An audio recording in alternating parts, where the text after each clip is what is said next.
Leçon 2. Aujourd'hui, nous allons nous demander quels sont les aspects du régime de Vichy. Alors, pour rappel, Philippe Pétain obtient les pleins pouvoirs de la part de l'Assemblée nationale en 1940, au début du mois de juillet.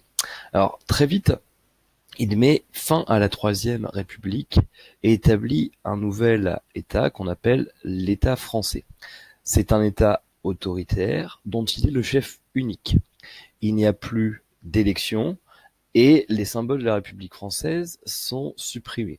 Par exemple, au lieu d'avoir liberté, égalité, fraternité, qui est donc une devise républicaine, la devise devient alors travail, famille, patrie. Ces trois mots soulignent que Pétain veut revenir à un passé glorieux de la France, qui s'appuie donc sur la terre, sur le travail de l'agriculture et sur la famille. Mais Pétain va plus loin et organise la collaboration avec Hitler et l'Allemagne nazie. Ceci se fait à partir d'octobre 1940 et donc son entrevue avec Hitler dans le village du centre de la France, Montoire. Alors il fait cela évidemment parce que Hitler lui promet en échange de cette collaboration française de libérer des prisonniers français. Et donc Pétain va accepter de fournir des richesses à l'Allemagne et de mettre aussi une politique antisémite. C'est ainsi que des lois anti-juives sont mises en place en France dès octobre 1940.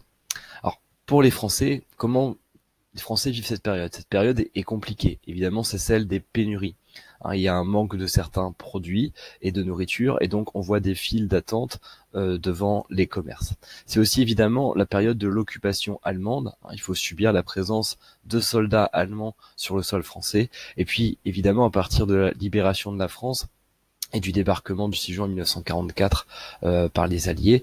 Donc il y a des bombardements massifs de certaines villes, notamment dans le nord de la France, comme à Rouen ou même à Elbeuf.